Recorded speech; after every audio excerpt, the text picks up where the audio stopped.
Halo Sobat Garasi.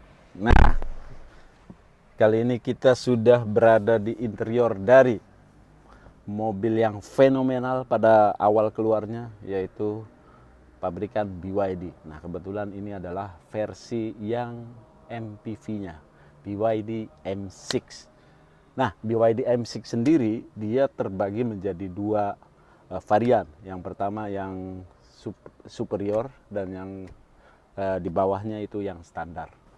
BYD M6 ini dia mempunyai daya 71,6 kWh. Jadi dengan daya tersebut dia menyemburkan tenaga sampai 150 PS dan torsinya 310 Newton meter. Jadi untuk kategori MPV itu sudah cukup menarik ya, cukup menarik dan cukup bertenaga juga.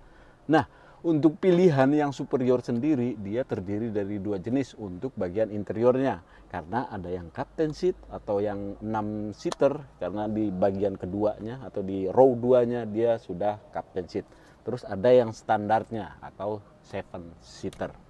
Nah, kita tidak akan membahas semua terkait dengan performa mesin dan lain sebagainya, tapi saya akan membahas dari apa yang menarik dari sisi interiornya. Langsung aja yuk kita bedah interiornya. Nah, untuk bagian dashboardnya ini masih hard ya, belum soft touch, tapi dia sudah ada balutan panel wood ya. Panel woodnya kayaknya wood ya lah. Panel wood ini dengan warna serupa abu-abu gelap tapi bukan hitam. Jadi panel woodnya memanjang sampai ke bagian driver atau bagian setirnya. Nah, untuk semburan AC-nya sendiri dia ada 4 titik. 1, 2, 3 dan bagian driver ada 4. Terus untuk tempat penyimpanannya dia sudah soft opening. Untuk muatannya juga lumayan banyak ini, jadi bisa menampung semua barang. Terus di sini juga ada pengaturan semburannya, jadi bisa diklik beberapa ini kalau misalkan teman-teman tidak mau yang lebih kencang anginnya atau AC semburan AC-nya. Nah, untuk joknya sendiri dia sudah kulit lumayan. Nah, udah elektrik juga teman-teman. Untuk bagian penumpangnya udah elektrik, maju mundur elektrik, untuk recliningnya juga sudah elektrik. Nah, menarik ya. Dia untuk airbagnya sendiri dia sudah dilengkapi dengan 6 airbag. Mobil MPV dilengkapi dengan 6 airbag. Nah, untuk head unitnya dia sudah bisa dirotate. Jadi ini kan landscape, nanti teman-teman bisa dipotretin. Dia 12,6 inci. Lumayan, udah hampir kayak laptop-laptop zaman dahulu ya. Nah, dia sudah dilengkapi dengan multimedia yang banyak sekali, sudah Android Auto, Apple CarPlay, radio dan lain sebagainya. Dan mobil ini juga sudah memiliki fitur ADAS-nya. Ada lane keeping assist, ada cruise control dan lain sebagainya. Nanti kita cantumkan untuk fitur keamanannya. Nah, terus di sini untuk pengaturan AC-nya juga bisa diatur dari sini. Di sini sudah ada wireless charging. Wireless chargingnya satu. Bagian drive aja ini coba buat penyimpanan, jadi udah ada wireless charging. Dan yang menarik adalah tuas transmisinya. Mini banget tuas transmisinya. Di sini sudah ada parkir, rear, neutral, drive. Jadi sampai situ. Terus ini juga sudah pengaturan ini volume nih ya. Dia bisa terkoneksi dengan head unitnya. Ada rear defoggernya, udah ada front defoggernya juga, menarik. Untuk mode berkendaranya juga dia kayaknya ada beberapa mode berkendara. Di sini mungkin ada eco, ada sport, bisa jadi. Itu untuk mode berkendaranya. Ada 2 cup holder. Terus di sini juga ada kayaknya buat nyimpen HP juga cocok di sini. Terus di sini sudah ada console box-nya. Di dalam console box-nya dia sudah ada tempat pengecasan juga. Di sini ada TFC, ada USB, di sini ada TFC, di sini juga ada soket untuk yang versi lamanya. Jadi bisa nyarger di sini. Ternyata menarik ya. Mobil 300 jutaan untuk yang versi bawahnya. Kalau untuk yang versi tingginya itu 419 jutaan. Itu untuk yang superior. Nah, dia juga sudah dilengkapi dengan panoramic roof. Udah ada panoramic roofnya, terus juga pengaturan panoramic roofnya dia sudah auto, nanti tinggal pencet aja karena ini kebetulan lagi dicabut baterainya kayaknya. Terus di sini udah ada sun visornya juga, sudah ada cermin. Oke, menarik untuk lampuannya, lampu bacanya juga sudah LED. Menarik ya, mobil listrik itu emang secara teknologi pasti lebih unggul sih kebanyakan timbang mobil konvensional. Nah, kita langsung ke bagian setirnya. Nah, untuk bagian setirnya menarik ya, setirnya enggak bulat tapi ada desain-desain dikit, jadi dia ada ininya untuk manuver kayaknya enak. Ini juga sudah dilengkapi dengan kulit. Di sini sudah ada fitur ADAS-nya, bisa dioperasikan dari sini nih untuk pengaturan cruise control dan lain sebagainya, lane keeping assist dan lain sebagainya.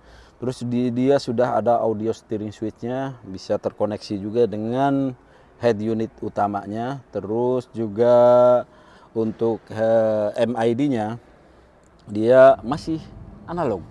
Untuk odometer dan untuk RPM dan odometernya masih analog. Terus kebetulan di sini di tengah ada informasi yang sudah digital, mungkin ini berkaitan dengan baterainya, terus dengan konsumsi bahan bakar atau average jarak nanti sudah tersedia semua di yang digitalnya atau di MID-nya. Menarik, untuk setirnya dia sudah tilt steering dan teleskopik. Nah, untuk pengaturan lampunya juga untuk yang superior dia sudah ada auto high beam. Terus untuk ininya juga dia sudah engine start stop button, jadi sudah tidak menggunakan mata kunci lagi. Dan yang lebih menariknya lagi, dia sudah dilengkapi dengan NFC, kuncinya bisa menggunakan kabel NFC. Nah, di bagian ini ada tempat penyimpanan. Terus di sini juga untuk buka bagasi atau power back door. Sudah power back door loh, menarik ya. Nah, di sini juga untuk pembukaan kap mesinnya. Ini beberapa tombolnya dan ini menarik sekali. Untuk bagian jok drivernya juga dia sudah pasti auto. Untuk bagian door trimnya semuanya sudah auto semuanya. Menarik ya mobil ini. Worth it, pantesan di bulan November penjualannya nyampe 1.700. Mantap. Kita karena ini mobil 7-seater, kita coba ke baris yang keduanya. Nah teman-teman, ini saya lagi berada di baris keduanya. Nah, ini kebetulan yang 7-seater ya, bukan yang captain seat. Nah, coba kita langsung ulas saja. Untuk panoramic roofnya memang lumayan memanjang dari baris pertama atau row pertama sampai row 2. Jadi row kedua masih bisa nikmatin pemandangan. Itu menarik. Di sini juga untuk lampu bacanya dia sudah LED. Semburan AC-nya di sini sampai ke baris ketiga. Nah, untuk legroom sangat luas. Headroom juga lumayan mumpuni. Lumayan luas. Terus di bagian tengah kalau misalkan penumpangnya cuma 2, dia sudah ada armrestnya dilengkapi dengan 2 cup holder. Sudah pasti ada isofix dan seat belt dan lain sebagainya. Nah, untuk di ininya juga sudah ada pengaturan AC-nya loh. Pengaturan AC-nya menarik loh. Off, jalan dan lain sebagainya. Di sini juga sudah ada tempat penyimpanan kecil. Terus ada USB dan TFC. Nah, yang menarik untuk maju mundurnya dia kecil banget loh. Umumnya kan nggak begini, tapi kalau ini cuma pakai kayak maju mundurnya. Oke. Sudah ada bantuan headrest 3. Jadi untuk baris kedua cukup nyaman untuk mobil kelas MPV listrik ini. Baris ketiga kita nggak usah coba, tapi yang jelas mungkin layaknya sih kalau untuk orang dewasa kayaknya belum nyaman karena sempit untuk yang baris 3-nya. Itu aja teman-teman, bagi teman-teman nanti yang berminat untuk membeli mobil ini, nanti semuanya ada di deskripsi, harganya sendiri Kalau yang tipe bawahnya atau yang tipe standarnya itu cuma 370-an. Kalau yang tipe superiornya, apalagi yang Captain Seat itu 420 jutaan sekian. Nanti tinggal komunikasikan dengan konsultan marketing. Oke, itu aja yang bisa kita ulas untuk bagian interior dari si BYD M6 ini. Bye bye sobat garasi.